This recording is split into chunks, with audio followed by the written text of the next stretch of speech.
There we go. All right. So welcome, everyone. Here we are. It's very nice to see all of you here. It's 45 minutes. It's to the point. Someone else is coming. I knew it. I'm so glad. So, exactly. So we're going to start today. We're just talking about perfectionism. That's all. I mean, we're going to be to the point for 45 minutes. I'm going to guide you through something. Hello, Loris. So Hello. see you. Welcome to the group. There are nice people here from all over, and I'm so glad that you're here. And you know what? I'm just going to start because I don't want to keep you long, and I am so glad and happy that you are here. So I'm going to start sharing the screen. I hope you can see it. Here we go. It's about cracking it. Perfectionism. Why I said crack it is because honestly, I think I'm going to make a series of cracking something in the next few months. So we're going to start with perfectionism. And I bet that all of you have some kind of a idea or have your personal perfectionism journey right now or behind you, or somehow it's relatable. So that's why we're here. This is the agenda for today. It is goal, what's the goal, and who is this for, and an introduction. I'm going to do a short introduction of me to just to let you know what is behind this person here in front of you. And then a little bit about what is perfectionism, the types of perfectionism, because yeah, there are types of perfectionism. And as we talk about it, they become a little more clear. And procrastination, how is that? That is very relatable to perfectionism. And then we go to the three things that if you're able to channel your perfectionism into other kinds of things, what can it do to you? So in terms of presence and productivity, decision making, and clear communication, very clear three things. I mean, there are more than that, but these are the top three that are important for me to share with you. So here we are. Next steps are the last point in our conversation. And if at any point you have a question, please just unmute yourself and ask. It's two ways, so I'm going to keep talking most of the time, but if you have a question, you want to share something, please do so. It's always open. So let's just get into the space. I like to start always with just one breath to get into this space. And however, wherever you are, you can do that. If you can, close your eyes. If you're walking outside, don't close your eyes, Jackie. And let's take one breath in and release the breath.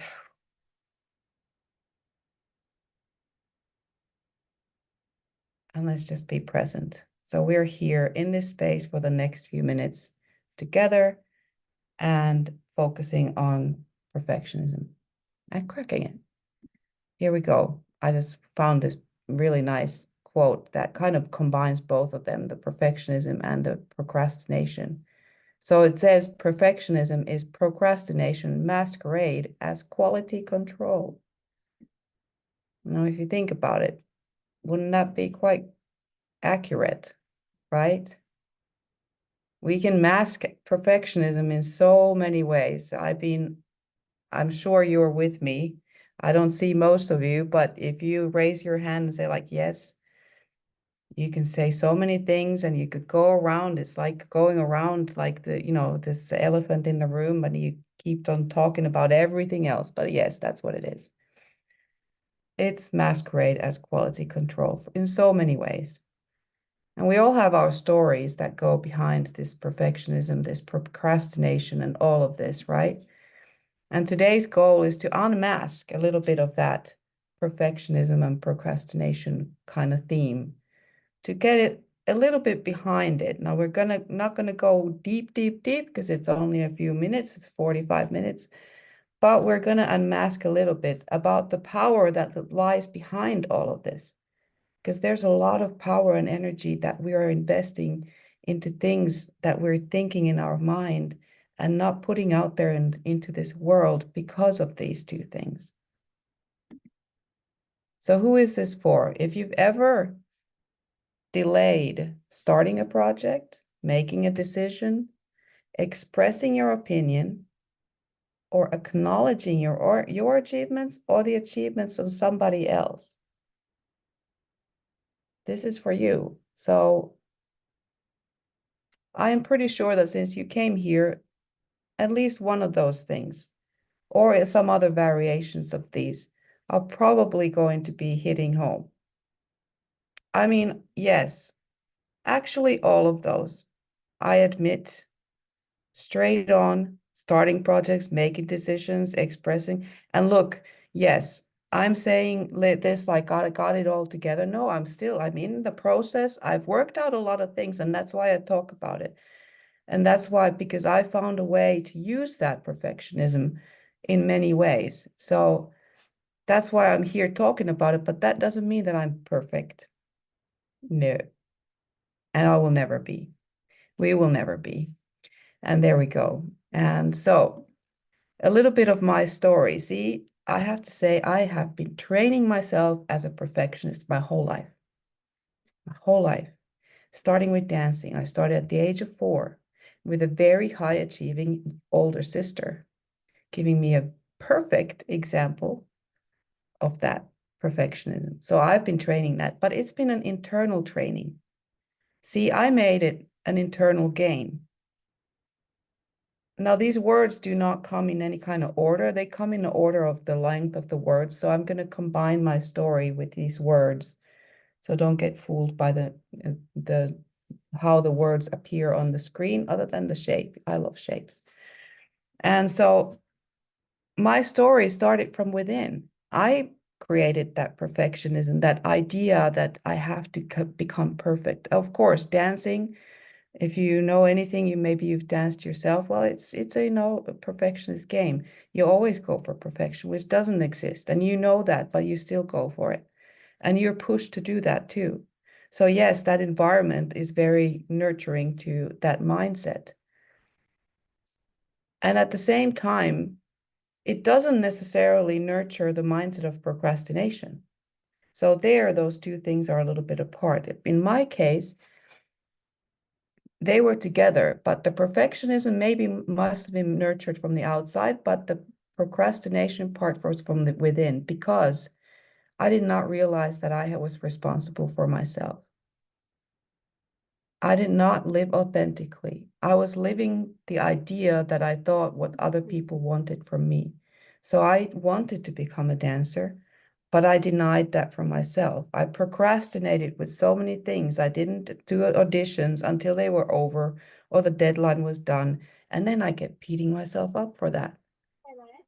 And I hardly ever gave any, never actually gave any kind of credit to myself for my achievements. And then happened that I burnt out. I went into a very long 7-year depression, and a lot of that has unfolded in my life to be at the root cause is for the depression and the burnout was that perfectionist mind, that procrastination that was eating me up from the inside. Absolutely. So there was a lack of authenticity. There was the perfectionist mind. And then I realized what an influence I have on my kids, because yes, I have 2 kids, especially them. If I live like this, I'm not giving a good example. And that influence goes beyond them. It goes to the other world outside of my home. And there it became very clear to me that I need to change. It was very clear. And a lot of stuff happened in my life. I got divorced and everything opened up. Not that, I'm not blaming anyone. My ex-husband is a great person, just not good for me in certain ways. But there we go. Clarity came.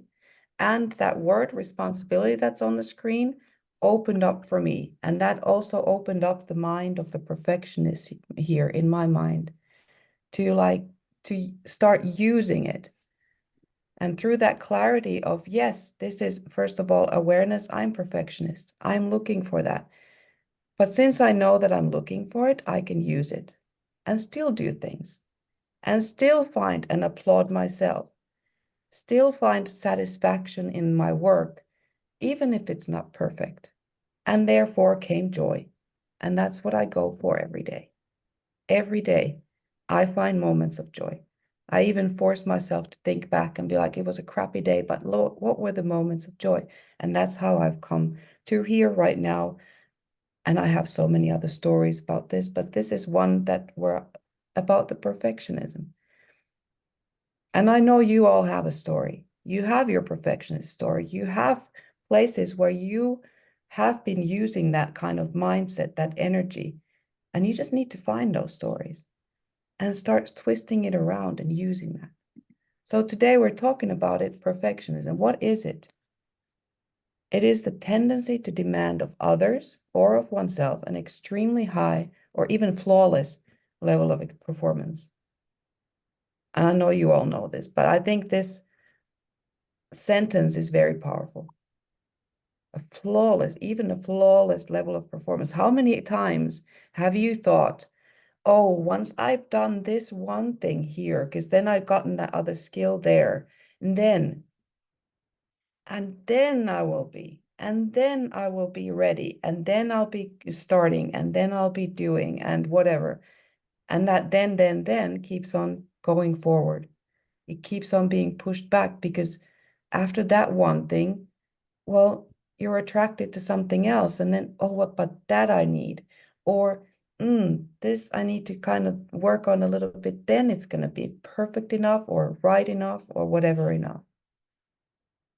And so there's a lot of power in that. And there are different types of perfectionism.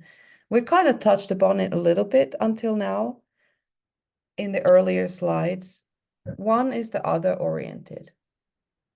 So you're oriented towards looking at other people, and that often happens in companies where you have teams and leaders and managers, bosses, and sometimes maybe even you have experienced this, where somebody is just demanding perfection. Or maybe you don't have to admit it, but maybe you have been one who has been demanding perfection.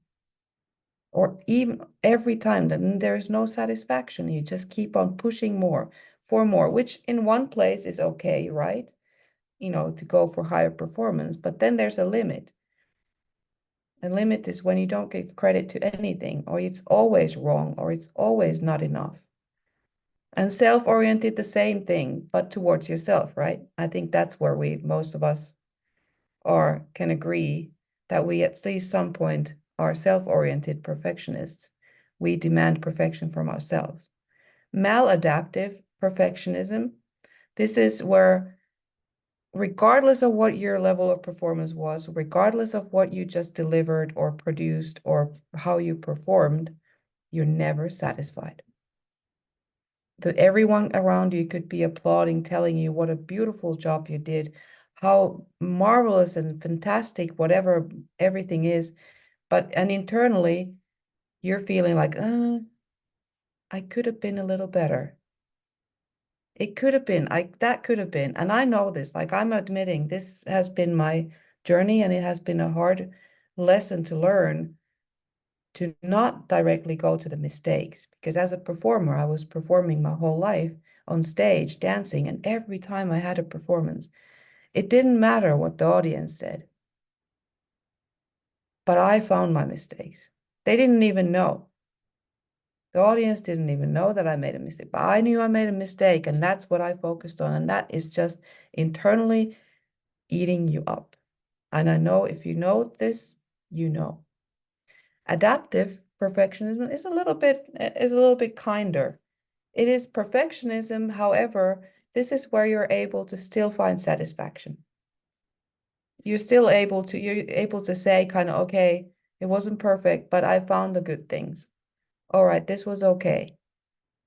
So it's much kinder, and this is the kind of if you're talking about any kind of good kind of perfectionism, that would be it. At least that you find something, that you're not just pounding yourself on the head and just beating yourself up, but you're finding some good things. So that's kind of what we're going for as the first step, that to use the perfectionist mind. Now, procrastination and perfectionism go hand in hand. You know that, right? Like in the first quote in that started the whole presentation, it's like this procrastination is the, what was it? Perfectionism is the procrastination masquerading all the other way around. It's a mask. So there, yeah, you procrastinate, you think, the act of delaying or postponing something. Look, I have a very good example from just 2 weeks ago. And I know I learned from it. I was going to buy train tickets. And, here I'm in Switzerland. And if you buy the train tickets a little ahead of time, you can find good deals. And had I made the decision then, had I not tried to wait for the perfect moment, well, the perfect moment passed because then train tickets got so expensive. So there we go. And that was the decision-making part. I was postponing, I was procrastinating, I was looking for a perfect moment. Well, it passed. And it can be oftentimes, if you're an entrepreneur, if you run your own business, procrastination can cost you a lot, right? It can cost you money. It can cost you clients. It can cost you opportunities. And I know you all know that. So procrastination and perfectionism, very close with each other. And then the other thing is, I didn't write it here, is that I read a lot of studies about what is how do they go together with burnout and depression or such more serious conditions. And they go very much hand in hand in academics, in work life. Procrastination and perfectionism are very much linked with burning out, especially that maladaptive perfectionism or that perfectionism that goes towards yourself. Like I've said a couple of times, it eats you up from the inside. So in the long run, it can drive you to a burnout, or you're more susceptible to burnout. And also depression, like knowing from my own story, my burnout didn't stop. It kind of turned into that depression that lasted for many years. And that's not fun, I'm telling you. That's why I do what I do. So clarity and awareness, like with everything, is key. So think for yourself. You don't have to say anything. It's okay. But how much energy do you spend thinking? And especially not just thinking then. That thing about, well, once that's done, or maybe I'll tweak this a little bit. And you spend a lot of time thinking. Or, for example, if you do any social media posting and you write your text and like, I don't know, is this good enough? And then 45 minutes, an hour go by, and you're thinking where you could have just posted. It's not perfect. And every time we learn, but that's what it's all about. It's about this experimenting, finding a mind of adventure, experiment, and curiosity. So how much energy do you spend thinking? That's the first step, awareness. And here I found another little quote that kind of describes a perfectionist quite good. I'm a perfectionist with a procrastinator complex. Someday I will be awesome. Someday, one day, that day, then. Not now, then. So here we go. While we're here, we want to learn about it. We want to learn, and this is lesson number one. So lesson number one for using your perfection, if you're able to flip it around, and instead of letting it stop you, utilize your mind.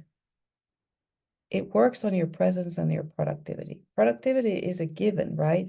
If you start doing things, if you just start taking one step at a time, like those steps on that screen, one step, you're already more productive. And presence goes together with productivity. You are present. If you decide not to think too much, but to use that energy that you would be using for the thinking process to be present in the moment, you will become more productive. Because if you're present in the moment, you're not going to be thinking about all of the different things that could be or that should still happen. You are in the moment. and therefore you will be more productive. So just taking one step, being in the present moment, using that breath that we did in the very beginning, that first thing we did was a breath. And that brings you to the present moment every single time. So using that breath to become present and to use that thinking energy to that present moment to become productive, taking that one step. It's very simple. The concept is simple. And then it's a matter of doing it, practicing it, and being kind to yourself while you practice, not expecting it to flip around right away. Number 2 is decision making. Now, I mentioned that very recent decision-making flop that I had, didn't make a decision because I was waiting for that moment, which it passed me. That's what usually happens. If you are using your perfectionist mind, or if you're in your perfectionist mind, let me say it that way. If you're still in it, you won't make decisions that quickly. You're going to wait. You wait and you think, and should I not, this way, that way, and all the while time goes by and you didn't make a decision. And that sometimes you make a decision later. It could be okay. The other option is you make a decision later and it was just a little too late. You're a little late in the game, and sometimes even it's just too late. The moment has passed. Then there's no need to make that decision anymore. The other ones are coming. And then you missed whatever it was. Like in my case, I missed the deal for the train tickets. If you're using your perfectionist mind, if you utilize it, you're that energy, and you just make a decision, you think differently because you say, okay, let's say decisions have to be made fast. Make a fast decision. Use that energy to make a decision. Be very clear. Know that now you have enough facts. Know that everything is unknown. You make all these different things to clarify it to yourself, making it logical. All right, decisions have to be made. I don't ever know what's going to happen because everything that's going to come is always unknown. So why don't I make the decision now? Right now. Once the decision is made, then you can move, then you can act, then you can make a first step. But until you make a decision, whatever it is, you cannot move based on any decision because you didn't make one, right? So decision making is number 2 lesson that comes from utilizing that perfectionism. You use the energy, you switch it around because the energy is there. And number 3, a very, very huge one, is clear communication. The energy you've been using to become perfect, to find the right moment. What if you just communicated something? What if you just made it clear? Either first to yourself, I guess. I mean, oftentimes that helps when you're clear with yourself, then you can be clear with others. So that time when you notice, okay, that thought is coming again, that, the thinking is starting again, that energy is there again. Procrastinating, finding perfection. At that moment, if you catch yourself, and that's the awareness part, if you catch yourself, then you can start writing things down, making it clear, and communicating it. First with yourself and then to others. Because if you're, I don't know, maybe you are someone like me who works by yourself. I mean, I run my business. I don't have a team. And it's just all here in my mind. But then I work with a coach, and at least with him, I get to share things. So those things that I've written down, those things that I used when I used the energy that was coming from first trying to be perfectionist, first procrastinating, when I catch myself, I write it down, I make it clear for myself, and I communicate it with him. Magic. Things start happening. I start taking action because I communicated it. Because now it's out there. It's not only in my mind. First of all, it's not only in my mind, in the moment you start writing things down. And then the even more powerful part is when you communicate it with someone else and somebody's listening. And then you've already taken action. And there you've used that energy that you had first, starting out to be thinking, to actually communicating things, actually putting some wheels into motion. And it feels good. It feels good to have things in motion, right? At least for me, I mean, if you're out there, lift up your arm if you are, it feels good to communicate things to someone who's listening.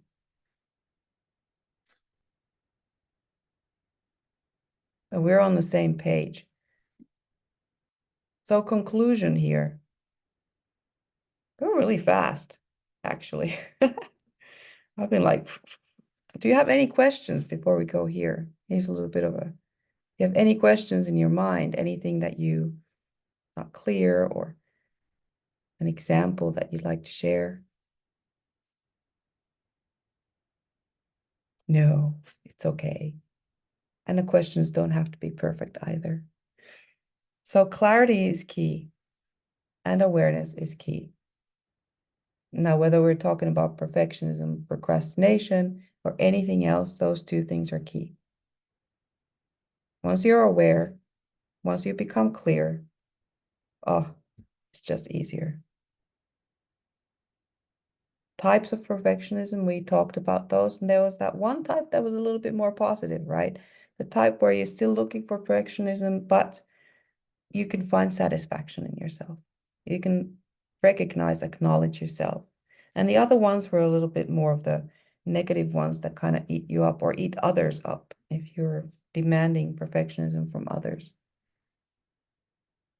Then we had the three lessons of presence.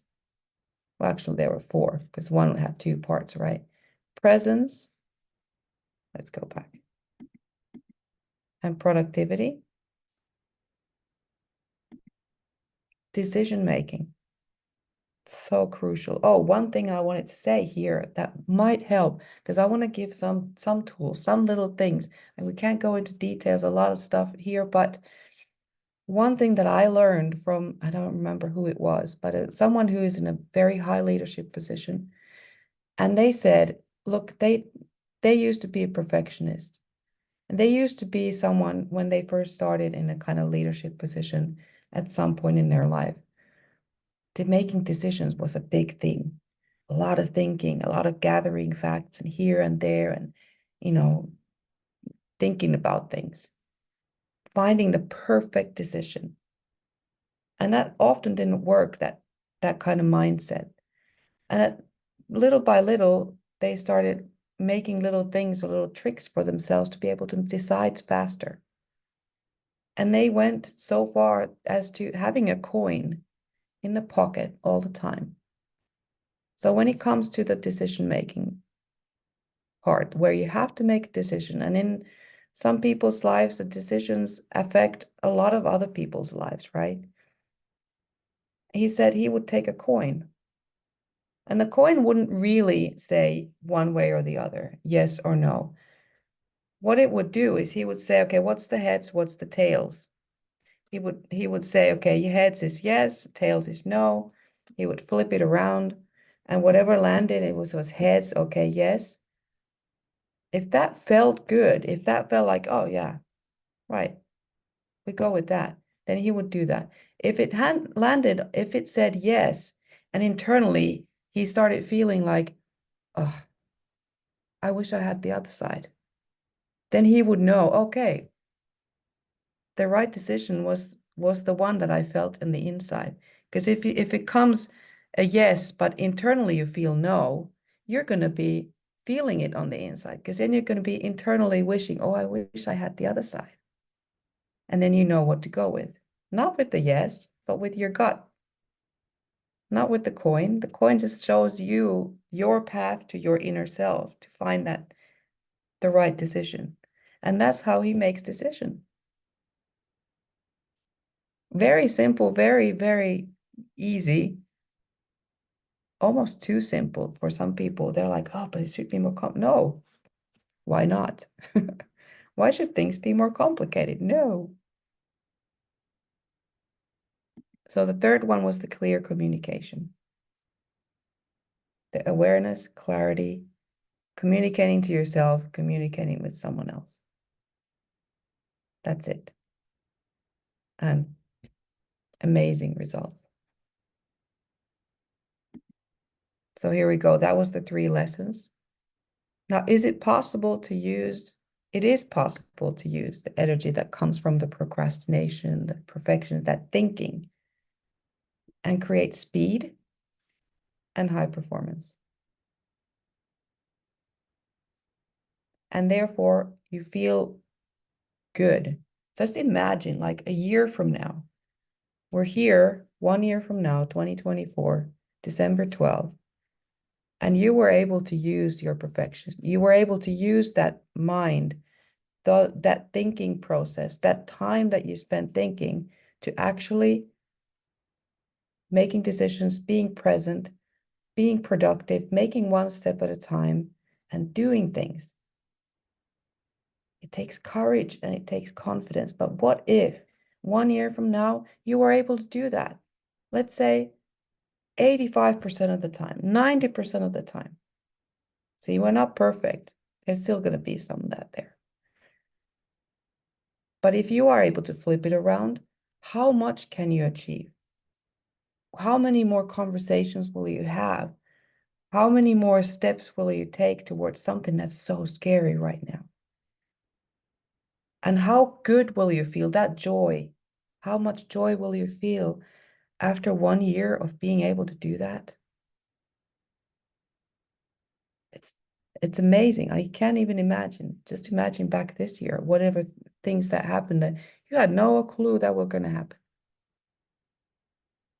And all of that's going to happen as well next year. So we're here at the end, and I do have next steps. I am doing a program that lasts for 7 weeks that starts January 9th, and it's called Road to Imperfection, which is doing exactly that. So it's kind of, it has more steps. Yes, we have more time. It's very simple and based on just exactly the simplicity, the awareness, the clarity, all of those points. It's a deep dive. And I said, I like little sentences, deep dive to thrive in 2024 and beyond. There we go. Like, I'm excited. I'm excited because I get to share something that has worked for me. That has worked for me. And if I'm a human, you're a human, it can work. I'm not no more different than you are. So this program is 7 weeks, 7 topics. Know how perfectionism is affecting your current life and business. Just the awareness part, that clarity part. Train yourself to take courageous steps. We talked about courage and confidence. They go hand in hand. Learn to make quick decisions. That one thing with the coin, that's one thing. There are other ways to make quick decisions and be okay. Start communicating clearly. So communication techniques and what goes behind it with yourself and with others. Create a powerful presence. How do you create a powerful presence for you, first of all? We all start from within. So that presence starts from within. Your presence internally will be projected to the outside world as a powerful presence. Whether it's running your business, having conversations with family, or having conversations with clients, with potential clients, with anyone, people you work with, and take away tools for productivity. There are lots of tools of productivity, and I'm all about building toolkits, your personal toolkits. I love giving tools for people to just pick then when they suit best. So that's what it's about, is we're collecting a kit of tools that just help you either now, one tool, a hammer can be used to nail something, but if you have a screw, You're not going to use a hammer, right? I hope not. I mean, it's not going to work. You need a screwdriver. So tools are important to have. So that's what it's all about, is collecting these tools and having fun along the way, because it's all about that. In the end, why do we live here? It's to have joy, to enjoy the life that we have, right? And to share that with others. So here is my offer. And it is a very special offer because I do not give that. I haven't given that to anyone. It's here and it's very limited right now. Instead of the regular price, it's $3.99. And if you grab it now, you will get it until the end of tomorrow, the 13th, midnight in the European time zone. And please also, like, not just you, if you know someone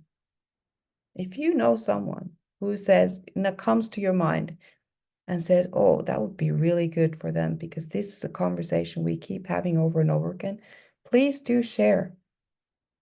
Like, share this. Yes, of course. You heard it now. You can share it with someone you know. And I know you know people who are perfectionists, who are procrastinating, right? So this is my offer to you. And if you have any questions, please reach out.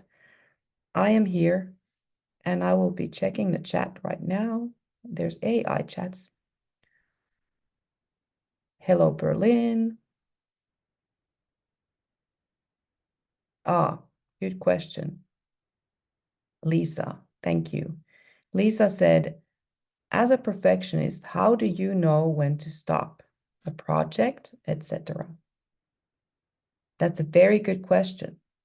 As someone who is very artistic like me, who likes painting, I've had to learn how to stop, when to say it's enough, when to say the painting's done. And for me, I take some time. Now it can go with a lot of other things. It doesn't have to be a painting, but I take a little bit of distance. So when I think, okay, now it could be at a point where either I've written a text or painted a painting or have a conversation, for example, even. When is the conversation enough, perfect, and, whatever? Take a little step. You can take time to give that distance. Just take a step back. Give it some distance. Give it some time. And time could be 2 minutes. It could be 2 days. It depends on what it is, the project that you're doing.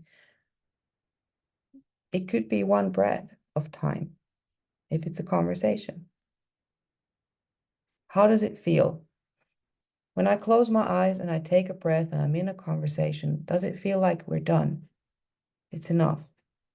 If I have a painting in front of me, I can walk to another room, spend a couple hours doing something else. I come back and I re-see my painting. Even then, I take a breath. How does it look?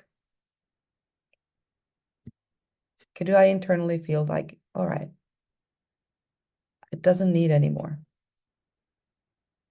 And find a peace within you with whatever it is. Saying, all right, nothing's perfect. And I do that. I literally tell myself, nothing is ever perfect. So am I satisfied? Am I happy with the result? If it's a text, am I happy with the flow of the words?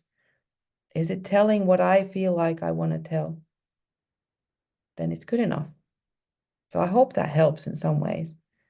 Taking that distance in whatever way that distance can be created. Let's see. Yes, of course, you can share it on social media platforms. It's now out there. Like this cracking code is out there. So let's crack it. And yeah, I would be happy to see there are limited spaces in the course. I want to keep it kind of smallish so that there's a community. That is very important to me, to create a community. It is 7 weeks. It's 7 weeks of community. That's why there are limited spaces, so that we can keep it kind of intimate and people feel like, they know the others. So if you want to take up the opportunity, I would take it up now. And you just send a code, if you scan the QR code, I will send an email afterwards or send a text or something to reach out to you with the web address. It's on my website. So you go to the website, it's here. Tim, this is me. TIM, this is me. That's the name of my company. There we go. And that's the internet address. You can contact me. You all know how to get in touch with me. Email, phone, anything, whatever, LinkedIn, that one, yeah, or whatever other social media. I'm there. And I'm very happy that you were here today. Do you have any other questions that I could answer? Or do you have slides that you want to see? Let me just go back and stop sharing so I can see more. There we go. Here we are. So if you have any questions, let me know. I'm going to stop the recording now.